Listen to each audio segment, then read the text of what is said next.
What is up? This is We Bleed Purple podcast, and we are going to be breaking down some of the head coaching candidates that have been interviewed by the Baltimore Ravens this week thus far.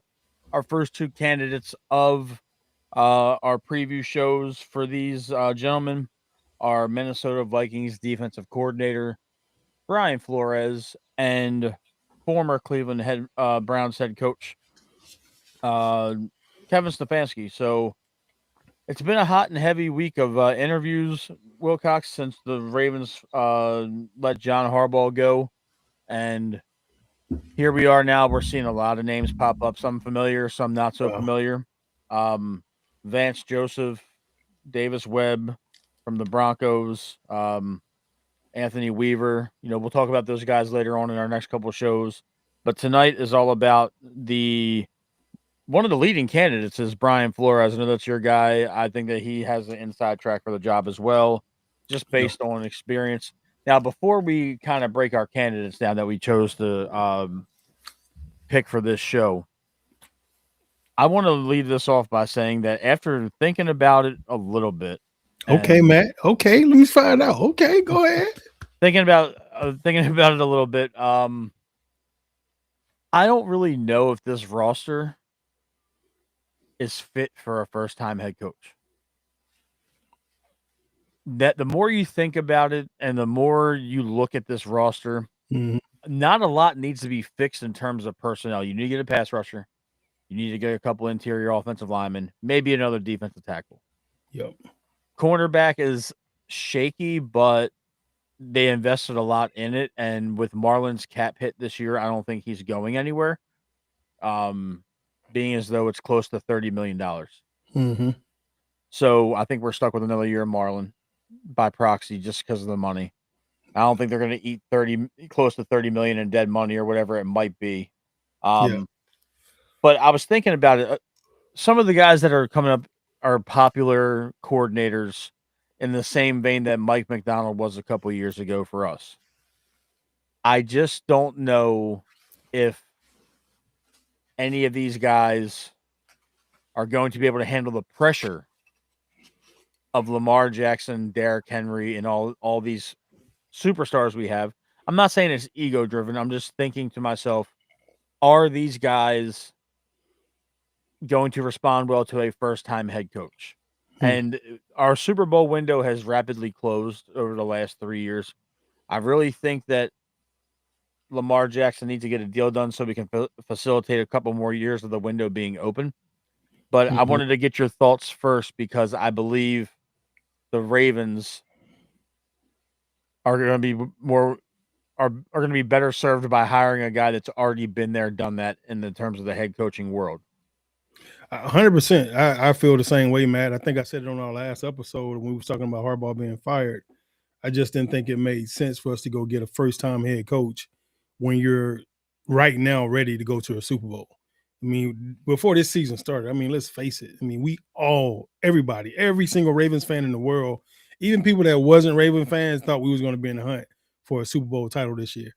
Everybody knew it. Everybody, we was the team to beat first week one when we lost by Buffalo by that 1 point. Nobody thought we was going to fall off the wagon the way we did, and here we are. We're not even making the playoffs this year. So in my eyes, this team is still a Super Bowl caliber team. The roster is still stacked. It's still full of guys. I think they were misused all year, and I think hence that's why John Harbaugh and company got fired. But I think you need to bring in somebody that's been a head coach, somebody that's well respected, and then somebody that could get you over the hump. And I think, the thing I like most about Mike McDonald was that he was young and fiery and energetic, and he could relate. And you have to be able to relate to some of your players, like, John Harbaugh being 63, and, most of your guys are in the, early 30s. He's twice their age. A lot of times you just can't relate. And it shows sometimes. Even when he danced in the locker room, it was like, bro, like, what dance is that? It's like these kids are not doing those type of dances, man. So, I look at this situation as you got to bring in somebody that's young enough to understand the dynamics of what they have team wise, and understand the culture of Baltimore and the culture of the team and the franchise and what we are and who we are, and get us back to where we've been. And so to me, it needs to be a defensive minded coach. It need to be a coach that come in and put priority on defense, and somebody that's smart enough to understand what a good OC looks like, and bring him in for Lamar, and company, and then just focus on getting the defense better. The head coach need to spend a ton of time on the defensive side of the ball, whoever the defensive coordinator is, to make sure that this defense is lights out, back to what the Ravens defense have always been, which is top 5 defenses in the league every year. And until we get back to that, I won't be happy. If you get Lamar Jackson the top 5 defense and then let them go over there and play football the way they always do on offense, I think the rest is history. If you can't score on us and then you can't stop us from scoring, how the hell we lose a game? Unless we beat ourselves. So I'm with you 100%, Matt. I definitely don't think it need to be a first-time coach. I don't think this need to be an experiment, right now. I think you need to bring in somebody that's proven, somebody that can handle it, and somebody that's been around for a while. With the names that are out there, and I've been reading a lot of message boards, I've been reading a lot of social media, like chat groups, and just kind of getting a temperature for what the fans are looking for, and it's always a mixed bag. But I just want people to understand that first-time head coaches aren't going to bring along veteran coordinators. If it's a first-time head coach, they're bringing their buddies that were down the pecking order with them, that were grinding. Like, for instance, Liam Cohen.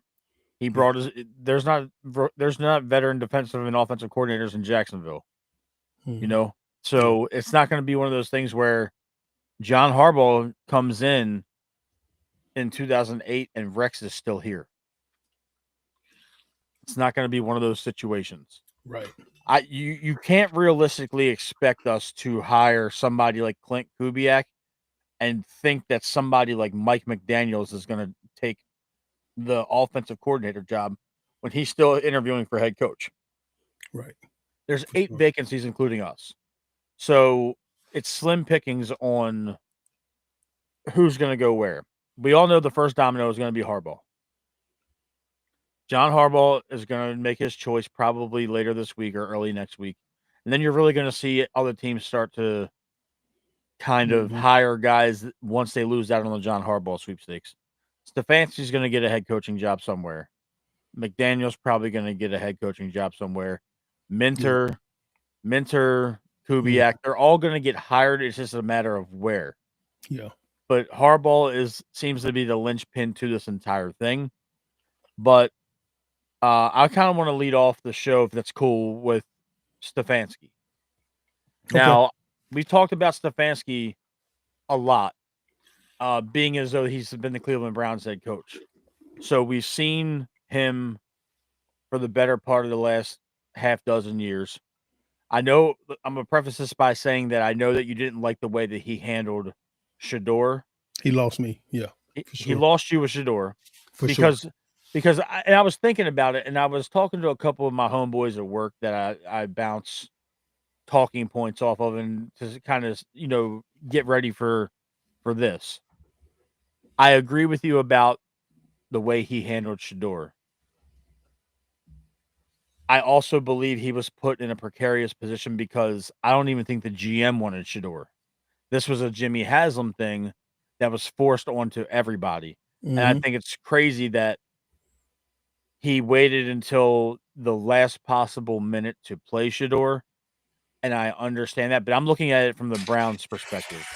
Now, looking at it from the Baltimore Ravens' perspective, Stefanski has a below 500 win percentage at 433, and to give some stats to back it up, in his head coaching career in Cleveland, he was 45-56 for a 446 win percentage. He was 1-2 in the postseason, so he only has one postseason win to his name. It's really difficult to compare postseason because John Harbaugh had unmitigated success in the postseason for a long time with a bunch of dudes that could ball out. Yeah. So his 13-8 record, I believe, in the postseason speaks volumes, and it's hard to compare. That's what I want people to understand that watch this show religiously. Nobody's going to be John Harbaugh coming in here. The man was here for 18 years. So I understand the patience is thin I understand Stefanski might not be popular to a lot of people. But if you look at the overall work that he did with what he was given offensively in Cleveland, it would be a different dynamic having the Baltimore Ravens offense. You wouldn't have to worry about who's going to be your quarterback on a year-to-year basis because everybody that's coming in here knows it's Lamar. You have Lamar Jackson and Derrick Henry at your disposal. You and I could honestly walk on that sideline and make this a dynamite offense just on principle of having those two on the team. And I don't hate the idea of Stefanski, but his leash would be very short with me. Like you're not going to come in here and inherit this team, and if you don't make the playoffs in your first year after a wonky year, we're going to be sitting here talking about this again next year. So I don't know if he's the pick. I understand that he didn't look good to you with the Shador stuff. So I kept that in mind while thinking about how I was going to articulate this. His offenses have been dynamite at times, and then they've been middling at times, and then sometimes they're just downright bad. When he had healthy guys in Cleveland, he can move the ball. He's predicated on the run game, especially when he had Nick Chubb at his disposal. That was a healthy Nick Chubb and a healthy Kareem Hunt. You know, he always utilizes the tight ends. So that's one thing I could say. He threw to Njoku a lot. Njoku was highly used. Harold Fannin was highly used before he got hurt. Austin Hooper was highly used while he was there. So the guys that he likes to focus on are the guys that are our biggest producers, the tight ends and the running backs. So that's where I kind of was with it. But it also, people keep on saying Stefanski, and they're like, bring Jim Schwartz with him. Myles Garrett isn't coming with them. So let's stop that right there. I am a Jim Schwartz guy. I wouldn't even want him if Myles Garrett came with him. I wouldn't even want him then, bro. Right. I'm a Jim Schwartz guy. He is from my city. He is from my high school. He has been a legend on the sideline in the defensive coordinator capacity more so than the head coach capacity. But Stefanski seems like it would be a petty hire when there's more qualified people out there. And I'm saying that there's more qualified people out there because Stefanski had a very talented Cleveland Browns team for a lot of years, and they underperformed. Correct. So if you can underperform with the talent in Cleveland, I'm not saying that they have Pro Bowlers everywhere, but if you're underperforming with them, what are you going to do with our guys? Because I mean, they defense is the most litest part of their team. Right. I mean, their defense is top 5 this year. You know, it's still in the top 5. It was top 5 last year too. That's the only thing that I would give him props for. Is he a defensive-minded coach or offensive-minded coach? He was the offensive coordinator in Minnesota before he came here. I was to Cleveland, I mean. So we're going to say he's an offensive-minded coach. Offensive-minded coach. He was a quarterback's coach. He was I understand the need for a defensive-minded head coach. Yeah. But I don't want Stefanski. I think he's a horrible fit for us. Let me tell you why I feel like he's a horrible fit for us, Matt. And it's going to come down. First of all, he's an offensive-minded coach. I think we need a defensive-minded head coach this time around. Harbaugh was a special teams coach, so he was straddling the fence on both sides. He really didn't interfere with either side. So we need somebody that's come in that's going to be permanent to get our defense back to where they need. We need priority on that side of the ball. Seriously, we need to stop people from scoring on Baltimore. Stop treating Baltimore like we a cakewalk. I hate the way people come in and play us at M&T Bank Stadium. We lost almost every game this year at M&T Bank. We need somebody defensively minded to come in and shove the ball up people's asses. And Stefanski ain't it. The way he handled the entire thing with Shador and Dylan Gabriel this year, it made to me from the outside looking in, made Cleveland look like the laughing stock of the whole NFL.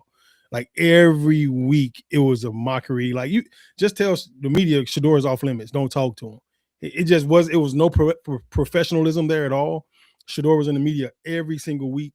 They was shoving microphones in this kid's face. And the stuff was out of his hand, and Shador handled it marvelously. Even that whole spout with Rex Ryan talking all that shit like Shador could control something. He can't control nothing. That's from the head coach down to telling the media guy like a Chad Steele to make sure that Shador don't talk to the media. Period. So he just allowed that thing to go on all year long, and it became bigger than the damn team. Like, damn, all people want to know about was Shador. I just felt like he mishandled it. And then the way that it kind of went down as it played out, it just kind of felt really racist to me. And I don't need that type of energy here in Baltimore at all. That shit we need to be on point. We need to know that everybody is equal. We're gonna play for. I'm ready to run through a brick wall for my head coach. And that guy, I'm not running through shit for him. And the way Myles Garrett and the rest of those guys, to me, was correlating with him, like, interacting with him. Nah, bro, he ain't it. Like, just from a player standpoint, mentally, seeing what I seen on the sidelines week in and week out, seeing how they answer questions, how they talked around him and the questions about him, like, I don't think they fuck with him at all. For if your team ain't fucking with you, we damn sure ain't gonna be fucking with you. Cause we still got some, you know what I'm saying? Like, some dogs on this team that might say some shit that might put you in your place from time to time. Go ahead. Not only that, but I correlate Stefanski to the loser of the John Harbaugh sweepstakes. I feel like whatever team pursues Harbaugh the most and misses out, Stefanski seems like a safe landing spot. Yeah. I think Stefanski would probably want to coach here more than the Ravens want him coaching here. Yeah, I wouldn't want him. I hope Bisciotti don't want him. I think they just brought him in just to meet their quota. Yeah, I mean they've interviewed a lot of people so far, and they are scheduled to interview quite a few more. Yeah. If he meets one qualification to me, and that is previous head coaching experience. Not all experiences are good experiences, obviously, but I just don't know what type of message you send to the Baltimore Ravens locker room if you go and hire the guy that was standing on the opposite sideline of you twice a year and had a 400 winning percentage. Yeah, I don't like that shit. Like, what are you telling your team by doing that? Right. I don't like that. You're walking a fine line because you don't want to bring a rookie head coach with a majority young staff in here and let the offense and the defense walk all over these guys. There's a lot of strong personalities here. There's a lot of guys that need a leader at head coach. John Harbaugh is a leader of men, so to speak, in a how to live your life every day kind of thing. Yeah. We need somebody that's going to lead a football team and not let it fall on deaf ears immediately. The message has got to change, and the delivery's got to be different. Yeah. I think I don't ever really remember seeing Stefanski being not necessarily animated, but engaging with his players. So it worries me because I've spoken on this all year long. The only coach I ever saw engage with Lamar Jackson was T. Martin, and that was his quarterback's coach. So of course, but if we're talking about anybody that you're going to hold over from the previous staff, T. Martin has to be a consideration. I agree 100%. It has to be a consideration. I think it's going to happen. I think they're going to err more on the side of if a new coach comes in. Obviously, if it's not a veteran coach, if it's a new guy, I don't think T. Martin remains. If it's a Flores or a Stefanski or a Kingsbury type that have previous experience at the head job, they might consider it for continuity purposes for Lamar Jackson. I just don't like the dynamics that I saw from Stefanski, and I chose Stefanski for a reason when we were talking earlier on the phone. Yeah. Because I wanted to do a little bit more digging into what he was all about. His philosophies for running the ball and getting the tight ends involved, that's Ravens football. Yeah. But it's sending a bad message to the locker room. Yeah, we don't need him. We don't need that. So that's where I'm at with Stefanski. Okay. I think he would be a good coach here because of the players, not Right. necessarily because of his coaching. His offense might be better than Todd Monken's, I don't see how he fit in on any level, Matt. Like, I'm serious. Like, when it comes to and that's Stefanski, fair. like, I don't think the players will like him. I don't think his offensive scheme is going to do anything different from what we've already had. We're gonna get the ball to the running backs because they're dope. We're gonna get the ball to the tight ends because they're dope. It's not like he's getting the ball to some off-brand tight ends or some off-brand running backs and he's making them famous or something. So Derrick Henry is a no-brainer to get the ball to. Mark Andrews, Isaiah Likely, no-brainer to get the ball to. Like, I mean, it doesn't take rocket science to figure that shit out. So I don't think we need a Stefanski here. I don't think he's the right mindset, the right fit, the right attitude, the right person, the right man, the right type of leader. I don't think he's anything with the Baltimore Ravens league. And I don't hate the dude because I don't know the dude. I just have, from what I could see from the outside looking in as a former player, he ain't the guy that I would want to come in to try to replace a John Harbaugh.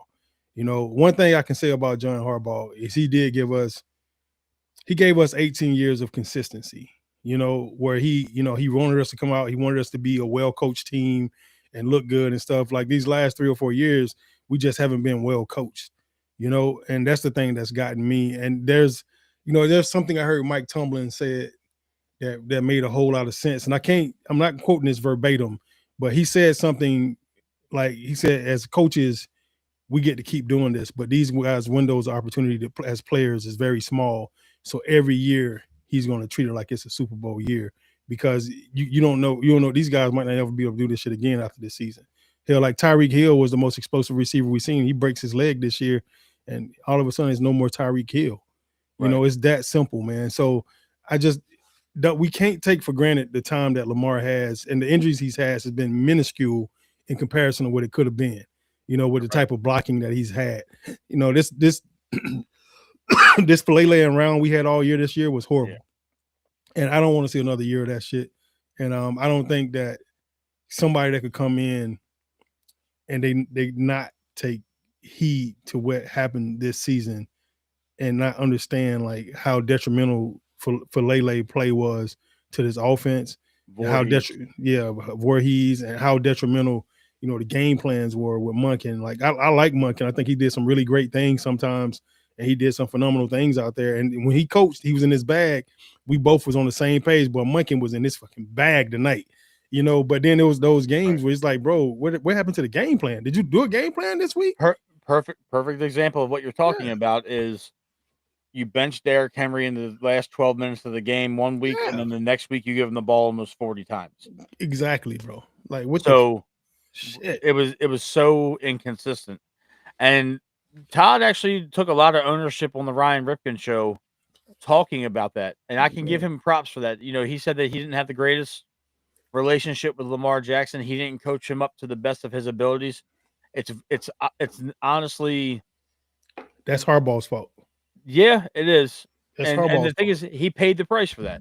Yeah, but that's what I keep saying. Like, the fact that Steve was going to bring Harbaugh back, and whatever it was to make Steve make the decision to keep him, to let him go, I don't know what it was, but whatever it was, it had to happen. Like, I feel like God don't make no mistakes. And Steve, I think Steve's intuition was telling him to keep Harbaugh only because he's a really, really good friend, and they like family members. And Steve is, you could tell by the organization how it's structured. Most of the people that work in this organization have been here for 20 years plus. Steve ain't trying to fire nobody. If you're good at what you do, he's going to keep you and you're going to have a job forever. He's taking care of families after families, generations after generations. He's that type of guy. I love that about Steve Bisciotti. He wasn't going to fire John Harbaugh because of that mindset of who he is. Like, he's the one that told me to treat everybody the same. Like he's me. Treat me like you would treat the janitor. Man, damn, he's telling me to treat the janitor like he's the owner of the team. That makes a whole lot of sense. Like, you never know who people are, man. You should always treat people with respect. That's all he's really trying. So when I look at this whole thing, Matt, like, Harbaugh got fired because God don't make no mistakes. It was meant to be. He did not do what he was supposed to do as a head coach to keep his OC and DC in line and hold them accountable for the things they did throughout this season. And if you don't keep your coaches in line and hold them accountable, then your head's on the chopping block instead of your OC and DC. I want you to answer this question from Kenny. He's loyal listener Who and should foot the blame, coaching or players not executing the plan? That's a great question. So this is my thing. I'm gonna say I got two answers to that question, Ken. So there's a lot of games this year. I feel like the games plan was suspect. If there was a game plan at all, it felt like the coaches just took the day off, the week off, and didn't even put together a solidified game plan. They just said, "Hey, we got a great offense. Let's just run what we run." And they didn't even take the time to think about how they're going to eliminate the best defensive players that they was going against on offense. And then defense, it was the exact same shit. Like, we got no pressure on the quarterback all year long. It's like, bro, what are we doing? Like, who game plan is this that we're executing? So there was a lot of times it was like it looked like the game plan was being executed, but the game plan was ass. Like, what the hell game plan is this? Like, what are we doing? Like, I couldn't figure out what the game plan was some games. And then some games you were like, oh, bro, Monken was in his bag this week. Like, he was on it. You could tell he came to work this week. And he was excited to work against this team.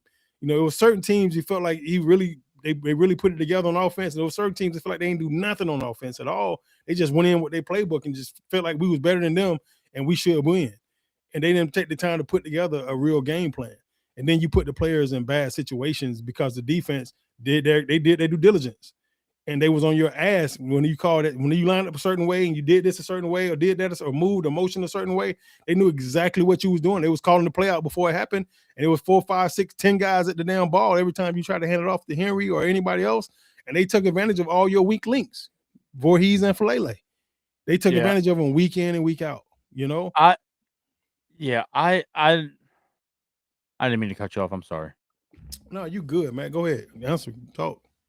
I think that it falls on the coaches because at the end of the day, the coaches create the game plan, and Correct. it's up to the players to execute the game plan because you can't have 11 guys out there freelancing.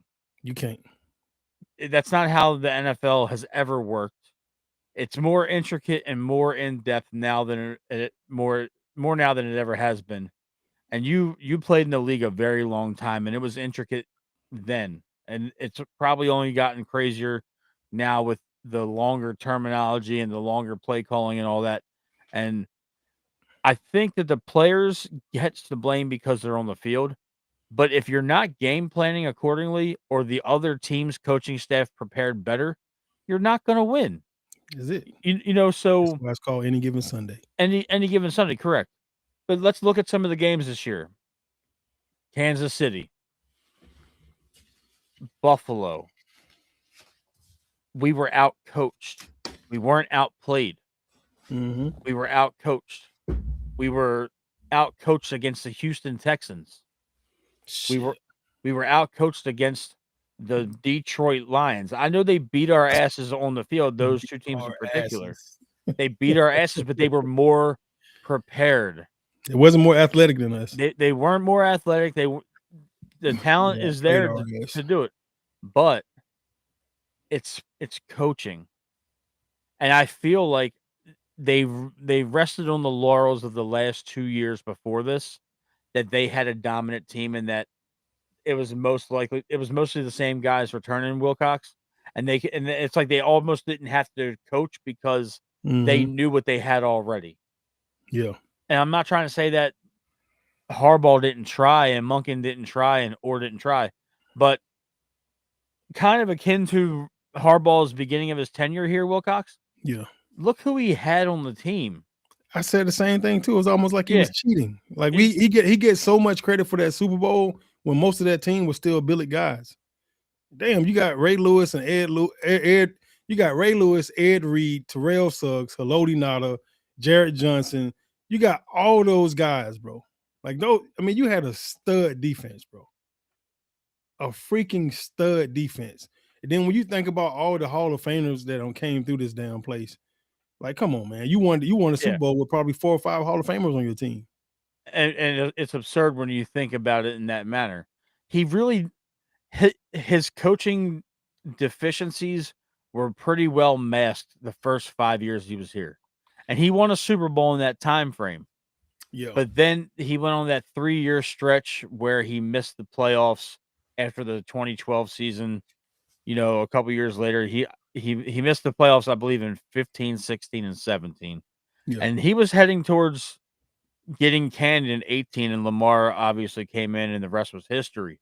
Yeah. But, you know, I put it on the coaches more because the players are going to listen to the game plan, especially now when these guys all are going to fall in line with what's being coached, and it might Yeah. not be the greatest thing that they're being coached. I put it on the coaches as well, Matt. So Ken, it's the coach's fault. And I've been saying this week in and week out.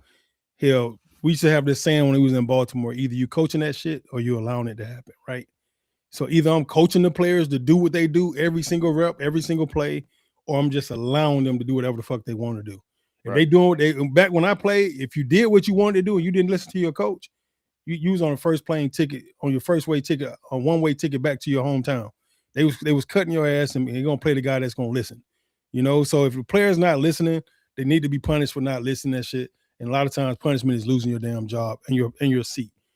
So this is a no nonsense league, man. I don't really understand, how a player could be making mistakes or doing things out there like Falele was and not getting punished for it or getting reprimanded for it. They go get somebody off the fucking couch before they play somebody that's doing the shit that Falele was doing normally. So to me, if Falele was executing the game plan, then that means the coach was doing a horrible job. He should have been fired. Yeah, you're right. It's almost like Wilcox is like, what is the disconnect between the offensive coaching staff and the defensive coaching staff? Let's kick it back a couple years. You went and found Clowney on his couch halfway, almost completely through the entire preseason. Yes, Matt. Talk your shit. You went and found Kyle Van Noy a month into the season, and they had double-digit sacks. So if you're going to getting guys off the couch that are outperforming the guys that you had in the game that were making mistakes and not getting to the quarterback, not setting the edge, you went and got 30-plus-year-old guys to come in and do it. Yeah. But yet you allow Daniel Falele to go out there and make the same mistakes against different opponents week after week, to the point that content creators are dedicating their entire content creation around your mistakes and roasting you for it on a daily, if not every other day basis. And you're bringing in offensive linemen. They brought in Laken Tomlinson, who is later 30s, but he's a former Pro Bowler, and you didn't even activate him. You brought in Kenyon Green mid-season. You didn't even activate him. You had Ben Cleveland sitting on the bench.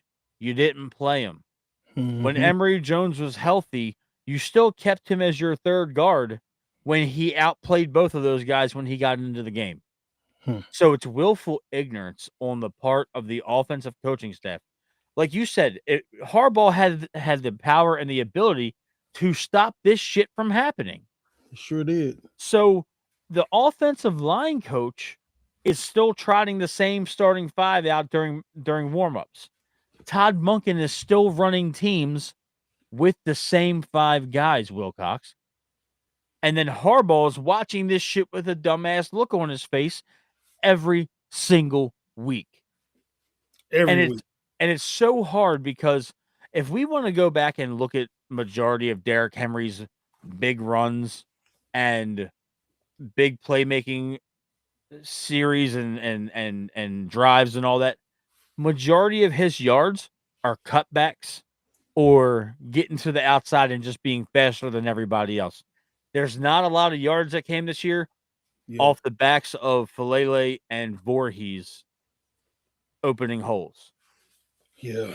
It's easy to mask how bad the offensive line is when you have a Hall of Fame running back who is just running through people. And people are going to look at it like, oh, Derrick Henry didn't run for 1,900 yards again this year. He ran for 15, and he still had double-digit touchdowns, and he didn't get the ball nearly as much. So if he would have had the same amount of touches as last year, he probably would have been up there again. Yeah. But he still produced when it mattered. When they gave him the ball, he produced. Yeah. But the offensive line didn't do their jobs this year for the most part. It But did the not. coaches had, and we're circling back, the coaching staff had the ability to make the changes. And it just seems like it was the definition of the John Harbaugh era where he was going to make his shit work one way or another. And he was stubborn about it. Yeah. And the thing is, I don't ever want to see anybody lose their job. But Harbaugh eventually had to atone for the sins that he had during the course of this run. You wasted 3 Super Bowl years in a row. Yep. There's no other way to cut this. No other way to cut it. And if we have a winning season this year, we're in a postseason without Patrick Mahomes. Yep. Which you're not going to get. You might get this one time in your entire playing career during this era. If you don't think the Chiefs are going to reload and be back to being dominant again next year, you're crazy. I know the AFC West is going to be tough, but you had a prime year where the AFC was wide open. You saw it last night. The Patriots won scoring 16 points. They played great defense. The Chargers scored a field goal. So Yeah. This was an any given Sunday kind of year, and you squandered it. You squandered 24. You definitely squandered 23. But circling back to the first 2 candidates that we were talking about, we talked about Stefanski at length, and I'm going to lead into your candidate by saying that he should be the odds-on favorite for this job.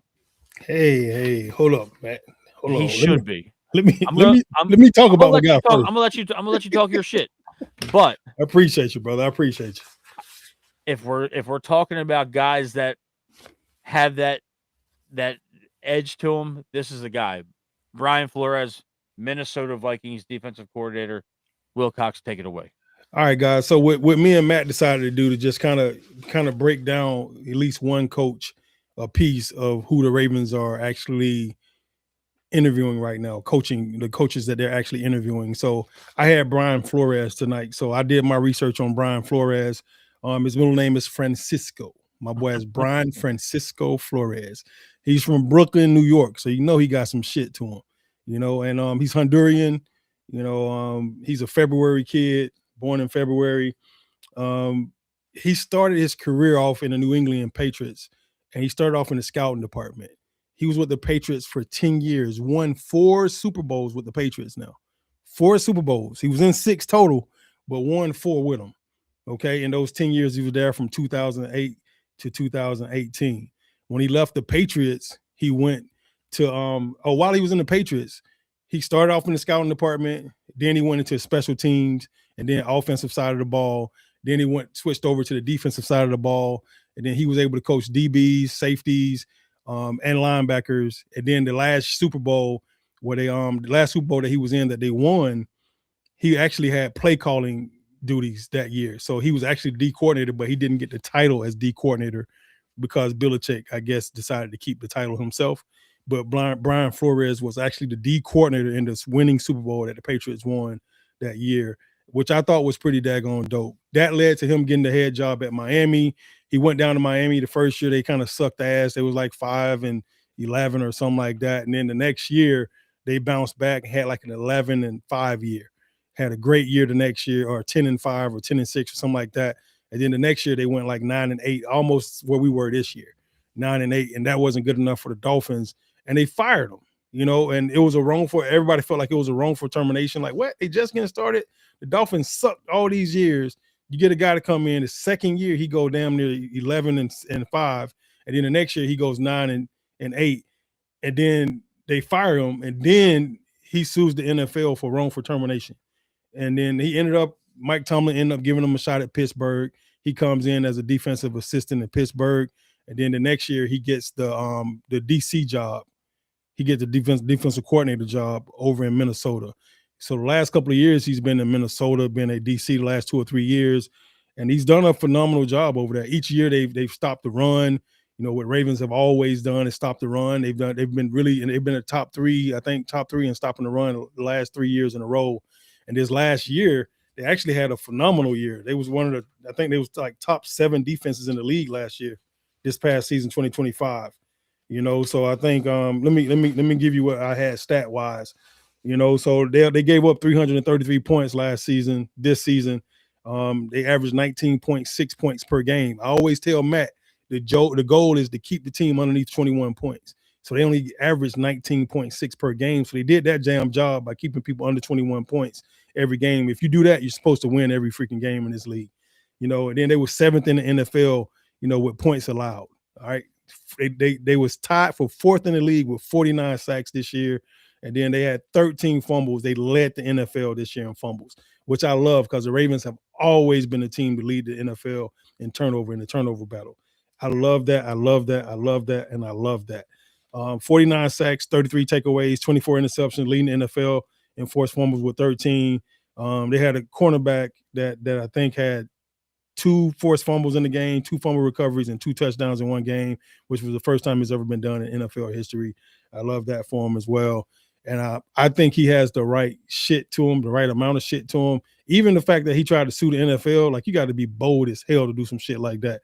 Nobody, I don't know Still anybody in coaching the history. NFL. Say what now? You're still on the NFL staff and you're suing them. Yeah. I mean, like literally, like to be able to get fired for wrongful termination, which he had a point because at the time the Dolphins were playing pretty freaking good, and they turned around. They didn't have a good. The second season wasn't as good because Tua got hurt. He got hurt the whole season. So when you get hurt, you lose your starting quarterback. I mean, I'm prime example of it. Steve McNair came in. We was 13 and freaking 4 that year. 13-3, yeah, 13-3 that year. And then we lose to the Colts in the playoffs that year. And we should have been going to the Super Bowl that year. The next year, Steve gets hurt. We was the worst freaking team in the league. Brian Billy gets get cut. I mean, he gets fired just like Harbaugh just did. We barely. I don't think we won enough games to keep Billy on staff. So I know how that feels. So his second year, they went 9-8, still a winning season, and they fired him. He felt like it was wrongful termination. He sued the entire NFL. Then Mike Tomlin with the Pittsburgh Steelers gave him a shot to come over to be a Pittsburgh Steeler, and now he ended up in Minnesota. I think he's up right now. He's done a phenomenal job defensively. He's a defensive-minded guy. He also played cornerback at Boston College, and I love that. I love the fact that he played DB. Our secondary is supposed to be the strongest part of our team, and we haven't seen that shit in 3 years. So we don't even know how the strong secondary even look no more. So we need to get back to that secondary we had when Mike McDonald was here. So I'm looking forward to a guy like him because he's young enough. He's 4 years younger than me. He's 44 years old. So I think he's young enough to still kind of understand the chemistry and the dynamics and the chemistry makeup of these young guys that are here, that are playing on this team right now. And I think he would come in and fit right in, man. I think he would be a good look for the city of Baltimore. I think he can understand what the character of this city is, him being from Brooklyn, New York. Hell, that's almost identical to Baltimore by itself. Hell, not even with the rest of New York included. So I like that. I think he can come down here and make a big difference. And I think he will be a perfect fit for the Baltimore Ravens. And the only thing I could think about him that I don't like is the fact that he didn't get a chance to make it to the playoffs as a head coach. I would have liked to see him make it to a playoff as a head coach. That's one of the knocks I do have on him, that he didn't make it to a playoff in the 3 seasons he was in Miami. But we remember how bad Miami was. They were shitty for a long time. Yeah. And when he came in to be able to get some winning seasons out of that thing was huge for the city of Miami at the time. And then I also want you to think of that Mike McDaniel, the one that we're interviewing right now, for coming from Miami. That next year after Flores left, he took Flores' team, and then he goes back and wins some more games with Tua at quarterback as a healthy Tua. Had a great year. And then next year, Tua had all the concussions, and they wasn't so good that year. Mike McDaniels was a team that beat us, that came back and beat our ass that year. We blew them out the whole game, and they came back and scored like 40 points in the fourth quarter to beat us. Something like that. Yeah, it was crazy. I looked up some stats while you were giving the Brian Flores stats. A lot of them are impressive. Right. To go along with that, for his defense as a whole, they gave up 283 total yards a game from between rushing and passing. And his defense gave up the 3rd least amount of touchdowns in the entire NFL this year. The team gave up 32 touchdowns in 17 games. So you're looking at an average of just about 2 touchdowns a game. So, like you said, if you can hold the other team to under 21, you can win with this football team. So Damn his right. defenses were holding offenses under 300 yards and under 2 touchdowns a game. That's great metrics when you look at the overall, Mm-hmm. the overall situation with Flores. Legalities aside, Wilcox, the only thing that bothers me is that this is probably Flores' most important interview cycle that he's ever had as a coach. True. And some of your prominent former players are coming out and they're not speaking very highly of you. And it wasn't necessarily about him as a person, it was Right. about his coaching. Emmanuel Acho and Ryan Fitzpatrick, the two main guys that came out and spoke against him, air quotes, where they said he's a tough coach and it's a his way or the highway kind of thing. And Acho seemed to allude that there's too many egos in the Baltimore locker room for it to be that way, which I Yeah. don't necessarily agree with. But You know what I got to say to that though, Matt? Honest with you, like he can't. You got to think where he was coming from. He was coming from underneath the Belichick, the guy that you originally said you would think would be a good fit for us. right, So when you get your first head coaching job and you've been underneath Belichick for 10 years, you're going to go in with that same type of mindset. So what they probably got a lot of was what he learned from Belichick. That shit probably didn't work as good as he probably thought it did. It probably wasn't the one where he realized. I think he's had some time to reform from all that. So I think he'll come back in a little bit different. What I learned from Harbaugh was Harbaugh came in as a straight Dr. Jekyll, Mr. Hyde, like asshole.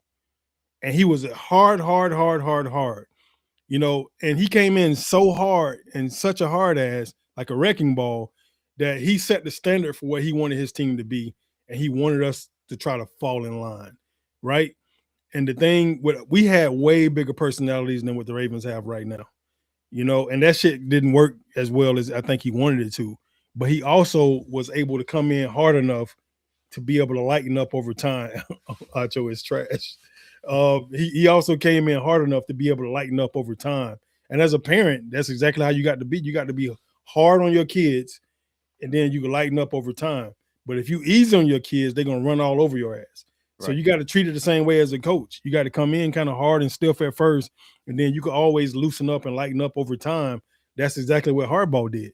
Like the way the guys are playing right now, as loose as we're playing with the balls all over the place, running with the ball like this and all that stuff, and sticking the ball out like all that stuff, bro, you got to earn that shit.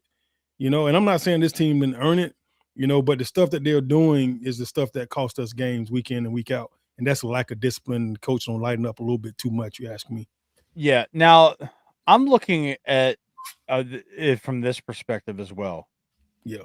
You bring in Flores, and now you have to go get a strong offensive coordinator. You do.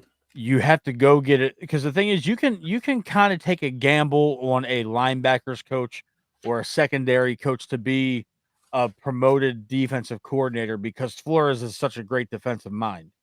So you can kind of develop a coaching staff defensively under Flores's defensive acumen.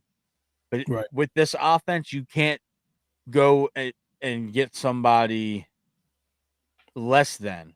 So you're Right. going to have to wait for this coaching cycle to kind of weed itself out. And then if McDaniel doesn't get hired or Kingsbury doesn't get hired or somebody like Dayball is still floating around, that's an offensive minded guy, or you go and you say, hey, T, this is your opportunity to be offensive coordinator. I would go that way because of the continuity. But Yeah. you have to get a very strong offensive coordinator to give Flores a legitimate chance to succeed. Right. Yeah. Defensively, he can put some different guys in different positions. If we go out and get an edge rusher and another defensive tackle that can provide some push, we got the nose tackles. John Yeah. Jenkins and Travis Jones were both signed to extensions, so the beef up front is there. You got to go get somebody that's similar to Matabike. That's a big ask because not many 290-pound guys play the way he plays. Mm. So think that Flores needs to find a really strong offensive coordinator for this venture if the Ravens do indeed go in this direction. I believe I if they're agree. going to go outside the scope of the Ravens coaching tree, Yeah, Flores should be the first guy that they look at that has head coaching experience that can get this team back to the playoffs and get this team playing disciplined defensive football again. I would love to see what Kyle Hamilton looks like in a Brian Flores defense. I I would would, love to see how all these guys look in the Brian yeah, Flores defense. yeah. You know, And the thing is, they all these guys are willing to buy in. They bought into Zach Orr's defense, yeah, so they can buy into anybody's defense. They're coachable kids, yeah. but I think Flores makes the most sense in what we're looking for if you're not going to go with a rookie head coach. I think so too, man. I think he brings a lot to the table. I think what we've been missing is discipline.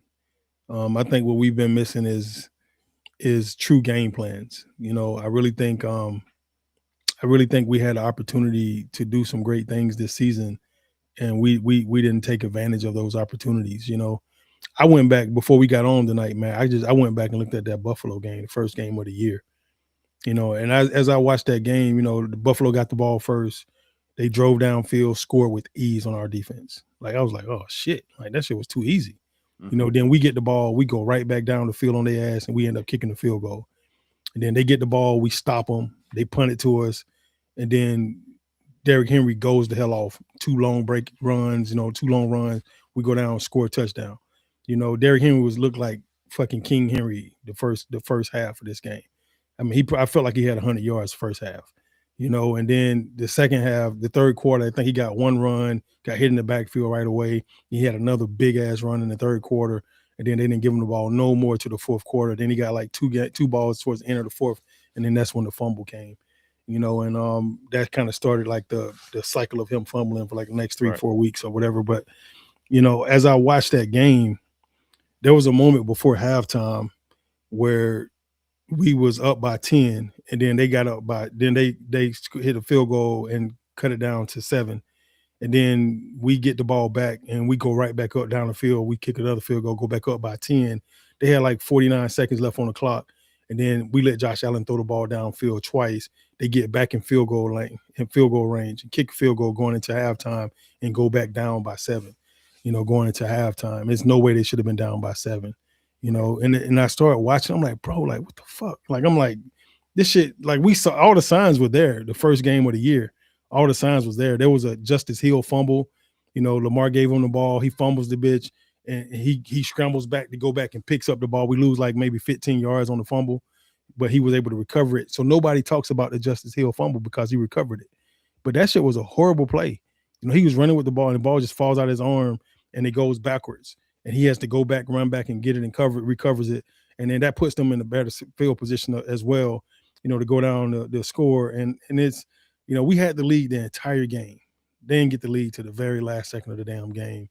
And that's how they won the game. We ended up losing 40-41.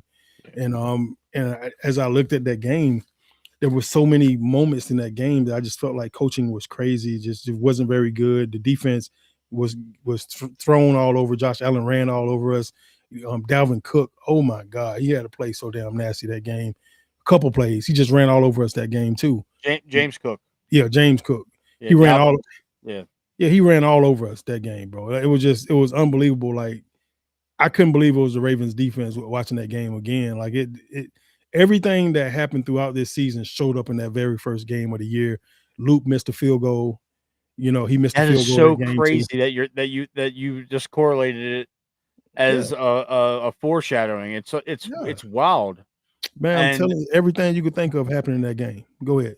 I I think Flores, like you were talking about a couple minutes ago, he has a chip on his shoulder to prove that he can do it. And He does too. I giving him this roster is a fantastic head start because he's not rebuilding, he's retooling. Mm. Now, That's what I like about it. Yeah.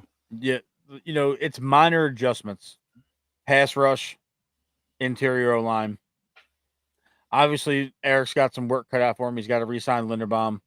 You got to get a deal with Zay done long term, even though he's under the 5th-year option. You gotta make sure Ricard's back. You gotta make sure, Wallace and Hopkins have a chance to come back. I think Hopkins should be back, even though he might not be.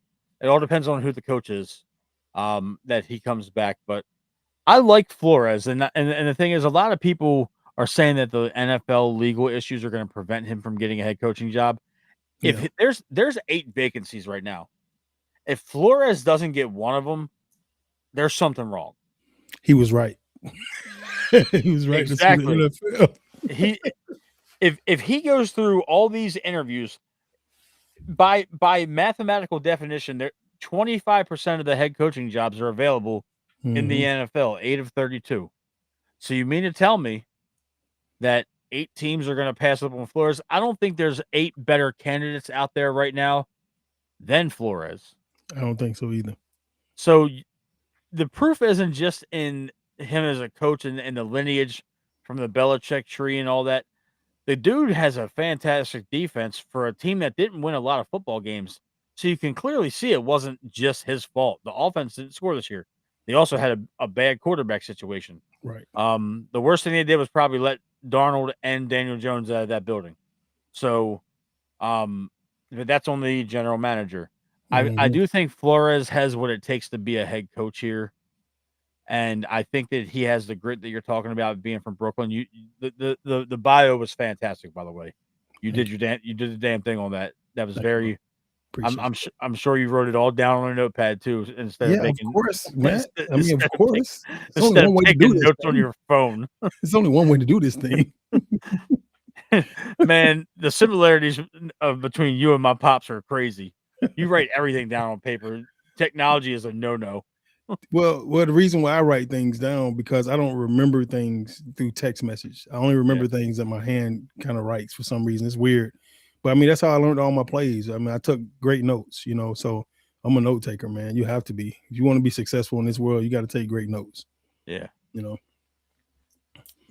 JT? Yeah, JT. Yeah, that's fair. I think Flores would be a good guy to steer the ship. Yeah. I don't understand the logic behind some. Okay, Chris in our comments is talking about McDaniel as offensive coordinator, Schwartz as defensive coordinator, and Flores as the head coach. That Perfect in theory, world. it's a perfect world, but I don't see Schwartz leaving Cleveland if he doesn't get a head coaching job. Right. It's a lateral move unless you just feel like Baltimore is a better front office. Right. Unless he wants to come home. That's the only reason I would think Schwartz comes here. If he's not the head coach. I would bring my ass. I would definitely go home to be a DC. I would leave Cleveland because just the management in front office is whack as shit. I understand that. I'm just thinking logically. Yeah. Myles Garrett. What about? I'm just saying, like, if I have the opportunity to keep on coaching Myles Garrett, I already did it. I already coached him, but I helped him break the record already. But I just my job here is done. Maybe you can shed a little bit more light, Wilcox, than I can. Yeah. I don't really see any of these guys that we interviewed for head coach. If we pass on them, I don't think we're going to spin the block and hire them as offensive coordinators, just for the simple fact that we didn't give them the job. It won't. I don't think it'll be up to the GM at that point. Once you hire the head coach, it's going to be his job to hire his staff. But do you see? Let's play hypothetical for 1 second. I don't think Flores will hire Mike McDaniel. He was his predecessor in Miami. Correct. So I wouldn't hire him. That's what I'm getting to. Yeah. I would you? I don't see McDaniel being the OC for a new head coach either. I don't see him being the offensive coordinator for a Kubiak or a Minter or. I could definitely see that happening. I don't think that. I don't, and the only way I see it is because you go from being a head coach to an offensive coordinator on a team that's got a first-time head coach. You're like, just ego-wise and knowledge-wise, like I was just a head coach somewhere, and Yeah, but it's I'm still a the good old offensive. boy system. It's still a good old boy system, It's the dog. good If old you boy. I Yeah, get that. if you my boy, I'm bringing you with me, bro. Like you just lost your job, you're not gonna go home and starve this year. You coming with me? I got you, but Yeah, I'm gonna make I you just my don't. assistant head coach. I don't see somebody like McDaniel doing that. I think McDaniel. I don't think he got a problem with it, bro. I really don't. I You got to don't know if think about, I don't really know if he has a problem with it or not. yeah. I mean, hell, Flores got fired in Miami. He went to Pittsburgh. He was a defensive assistant. He wasn't even the coordinator.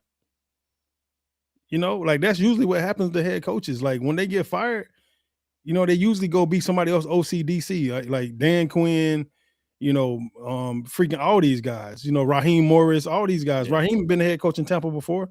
He was Dan Quinn's DC. You know, I just don't. I think it's fine. They was boys though. They was boys. that's true. You know, I'm looking. I believe Schwartz deserved another head coaching job, just not Baltimore. We'll get to Schwartz later on Not right in now. the week. Not right now, but later on in the week. I don't believe this. I don't think Minter blew his chance because in What was the 2000 score? What was the score? it was 16-3. He only gave up 16 points. He did his job. But here's where I disagree with that notion. Me too. Mike McDonald was the defensive coordinator in the 23 championship game at home, Yep. and he was hired for a coaching job the very next week, essentially. Yeah, because they know it wasn't his fault. They knew that we Right. should have ran the goddamn ball. So Minter's going to be a head coaching. He's going to be a head coach this year. I agree. Whether it's Baltimore or somewhere else, I don't think he's in Baltimore, but I do believe he's going to be a head coach. He's going to be a head coach this year for sure. He's going to be somewhere. I could see him going pretty much anywhere that Harbaugh doesn't get the job. I just don't know if it's going to be Baltimore. I think they're going to go with somebody more seasoned. That's what I would think too. I would want somebody more seasoned. I just don't want to experiment with a head coaching job right now.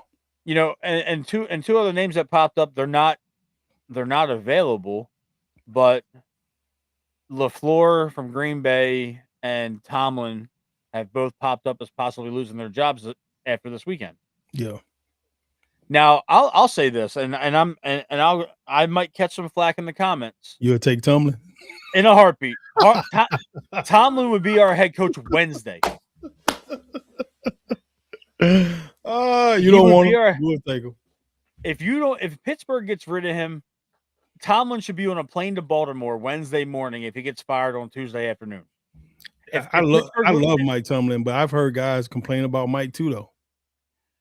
But if you look at all the candidates that are available, Mike Tomlin. Imagine Mike Tomlin wearing a Ravens hat on the sideline in Pittsburgh, the first game. Yeah, any coach that a triple player up running down the sideline, I'm for him. He's my type of guy. Yeah, you know, a lot of people. I rock with Tomlin. Mike, I got you, dog. A lot of people hate Tomlin, but if Tomlin becomes available, or Matt LaFleur, he goes to the top of my list because LaFleur is a quarterback whisperer. LaFleur, yeah. LaFleur is a quarterback whisperer. He's gotten the most out of Rodgers, Jordan Love, and Malik Willis. I mean, Lamar had 3 MVPs already, bro. Did anybody get more out of him? I'm just saying. I'm just saying too. Unlock the consistency that you want to see from him, because Lamar's inconsistency came from coaching. I don't feel like Lamar is inconsistent. I'm just saying the output, not the athletic ability. I think all that shit is media related, bro. Like when you look at the shit that Josh Allen does and they prop him up, and look at the shit that Lamar does and they tear him down, I think all that shit is media driven, bro. I don't think he's inconsistent at all. They tear him down because they don't know what to nitpick next. Yeah. Because let's be real. I don't want to go on a tangent. I don't want to go on a tangent, but Justin Herbert evades criticism year in and year out. He's 0-3 in the playoffs. He has no regular season accolades to his name. He just went on the road in the playoffs and led an offense to 3 points. If that would have been Lamar Jackson, That would have been he horrible. would have been He would have crucified. been crucified like hell. 3 points, Lamar? Really? Yeah, he would have been But crucified but if he scored they 3 they points. they look like they had Filet and Voorhees on their team. That shit looked bad, man. He had no time. That's what Lamar has been dealing with all year and been escaping that shit. Escaping it. There, Herbert, Zach's right. Herbert is. I think he slides because he plays in LA. Yeah. Because let's be real sports fans for a second, Wilcox. When you think of LA, what do you think about? What sport do you think about first? The Lakers. And then after that, you think about the Dodgers. Yeah. You're not thinking about the Chargers or the Rams. I know the True. Rams won a Super Bowl a couple years ago. Nobody's thinking about the damn Chargers. They like a third Right. team. You know, Right. it was the Raiders first. Right. You know, There's still people that want the LA Raiders back. And, he evades the criticism because they're not consistently in the playoffs. Lamar Jackson is in the playoffs. I think this is the first year that he started majority of the games where they missed the playoffs. Herbert has been one and done 3 years in the playoffs. You can't escape that forever. Yeah, I mean they killed Lamar for that shit. Yeah, they killed him. They've been killing him his whole career about that shit. And can you imagine, while we're talking about quarterbacks for a second, what they're gonna do when the Bills don't make the Super Bowl? Josh Allen, they're gonna make every excuse in the world for this guy. But if you can't get to a Super Bowl with no Burrow, Jackson, or Mahomes, it's fraudulent. I can't stand those whores. So it's gonna be make it fraudulent. this year, dog. You know, the biggest thing they biggest knock they see keep trying to put on Josh is that he ain't got no talents around him. I think he got a ton of talent. Man, James Cook is a top 5 running back. I think so. I think he got a ton of talent, bro. And I mean, he's got mediocre wide receivers, but Lamar Jackson, his first full year in the NFL had Willie Snead and Seth Roberts as his 1 and 2. And yeah, a rookie. I like Seth. I thought he was pretty good. Yeah, Seth was really good. I liked Seth. I remember when he played with the Raiders, but yeah, you got to back off Snead because he wore 83. I liked Willie. I liked Willie Snead. He was a good player. I like Willie too. Yeah, I mean, you're the first person that ever wore 83 on the Ravens. I forgot.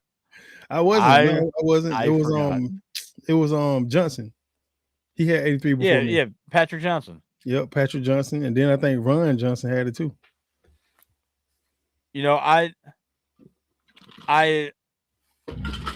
think that they're going to make a good choice at head coach no matter what. But it was cool breaking down Flores and Stefanski.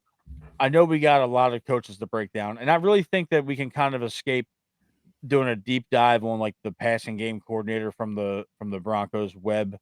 So Vance Joseph got interviewed. Anthony Weaver finished his interview today. We're going to do a deep dive on Weaver. Got to in the next couple of days. Kubiak, Mentor, they're going to get the type of treatment that Stefanski and Flores got tonight. For sure. It's crazy that no former players have come up as head coaching candidates on the national stage yet. There hasn't been a Ed Reed or a Ray Lewis discussion, and we talked about that at length when Harbaugh was fired, and it came up in a couple of the comments. My boy Miller's right. I like that. And I will say this about my boy Miller here: if you ever want to learn how to shoot a gun, that man is a sniper. He just finished shooting his shot about Lamar. I like it. Go ahead, Miller. I like it. I feel the same way. Yeah, I just believe they're gonna take their time. So all these fans that are expecting a Ravens head coach by like Thursday or Friday, this is going to be a little bit of a process. Yeah, they're going to wait for everybody that could possibly get fired to get fired so they can talk to them. After tonight, if Tomlin's out, I believe that Tomlin walks away or they have a mutual parting. I don't think they're going to fire Tomlin the way Bisciotti fired Harbaugh. And let's just talk about that for a second since we're getting ready to wrap the show. I know you're not local anymore. I wish you were, but you're I not. wish I was too. I'm about to move back to Baltimore, y'all. Shit, fuck it. Bisciotti allegedly fired Harbaugh over the phone while he was driving home. Yeah, I heard that. It was alleged. We don't know the true ins and outs of the whole situation. Obviously, we never will. But Man, that's how it's allegedly, supposed to be. Don't wait. Don't wait to tell me you don't want to be with me no more. Shit, just let yeah. me go now. So allegedly, they had a conversation about keeping, you know, initially Harbaugh and Bisciotti talked about another year, but when he refused to fire the coordinators or a coordinator, and Harbaugh wanted to run it back with the same staff, that's Both. when the decision was initially made. And then there was a local rumor that some prominent Ravens players sat in on a meeting with Bisciotti and DaCosta. Hold on, Matt. You forgetting an important part. But Bashadi told Harbaugh that he was gonna come back, but he got to let Munkin and Yeah, what you call it go. that's what I'm saying. We don't And know if it was then both of them Harbaugh doing called Lamar supposedly. He called Lamar, and it. Yeah, then Harbaugh let Lamar know that he was coming back. And then he said, "How do you feel about Munkin?" He said, "I don't have no problem with Munkin." And then supposedly Lamar and Bashadi had a conversation, and then that's when the phone call came to Harbaugh. yeah. You know, it's very unceremonious for a guy with 18 years, but it just seems fitting for the way things have gone on the field Yeah, and on the sideline, to where this is, it seemed like it was all very telegraphed from both of their statements so close together. yeah.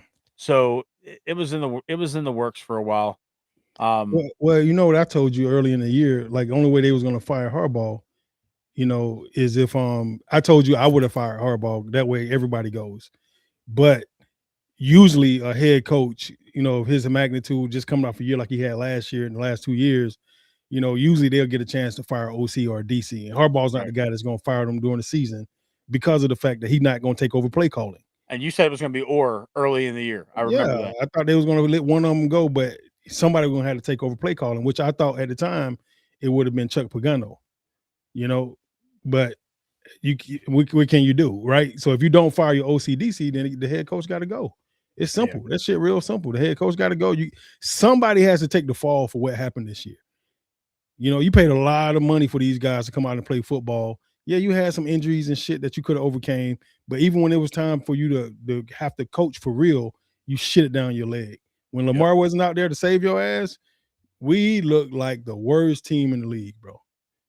You Yeah, know, I can say on top of Lamar getting hurt and the filele of it all, yeah, the second biggest coaching malpractice in my eyes was continuing to trot out Cooper Rush.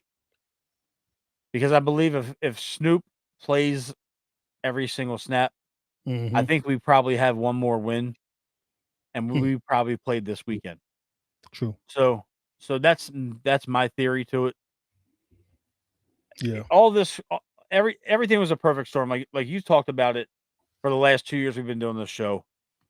23's AFC Championship game was the first domino, and then Buffalo didn't do Harbaugh any favors, and then the fact that he got to run it back for another year with the same coaching staff, and they go 8-9. This is what Mm, happens. The Ravens are going to do their due diligence. I believe that.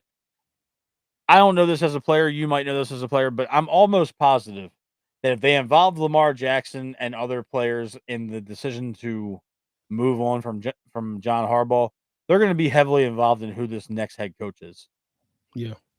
So that's where I'm at with it. I believe that they're going to be heavily involved in who's going to be coaching Lamar Jackson and Derrick Henry on this next round of interviews, because these seem like preliminary interviews. It's like they don't even tell us that these guys are coming in, and then all of a sudden there's a press release that they've came in and they're already gone from their interview. Yeah. Um, I'm interested to see what happens when Pittsburgh loses tonight, because I believe that they're going to lose. I hope they lose because I'm a hater, Yeah, right and now they're losing 7-6.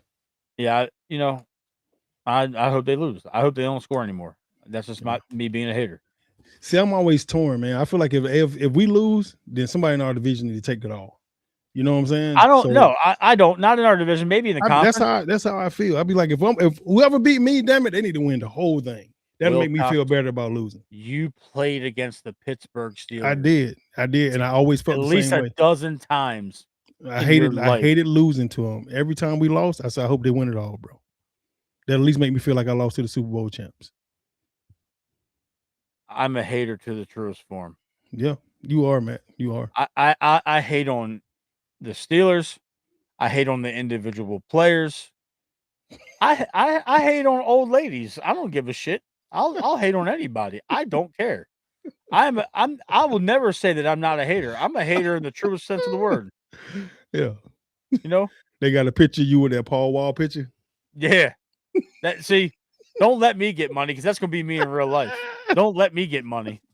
The worst thing that you can do is let me get that kind of money. Y'all got to go check Mac's profile, Matt profile picture, man. He got a picture of him with a diamond studded Rolex with a all diamond crusted grill. Yeah, he's smiling my like little, this. My little AI app.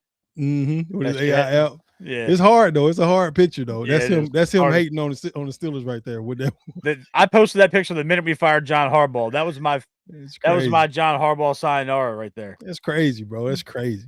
I'm a hater. That's Jelly Roll without the face tattoos.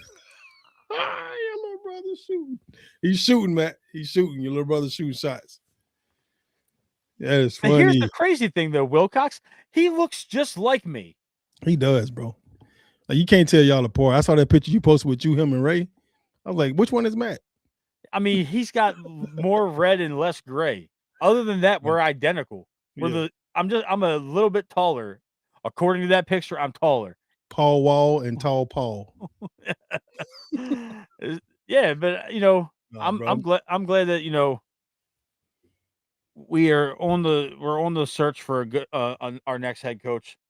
I don't know I can't call it on who it's gonna be, but we can only speculate at this point. But thanks JT. We appreciate that. We put some effort into the pros and cons to each of these guys. And most of the time when me and Wilcox do pre-show, like when the day of, we're just kind of like, we're gonna wing this shit. But he called when I called him, he's like, I want to plan tonight. I want to know what we're doing, what we're talking about. And he said, let's do 2 of the head coaching candidates. So in the next couple of days, we're going to be reviewing Anthony Weaver, Clint Kubiak, Jesse Minter. I got Weave and Minter. Yeah, they're your guys though. I mean, you coached in the same.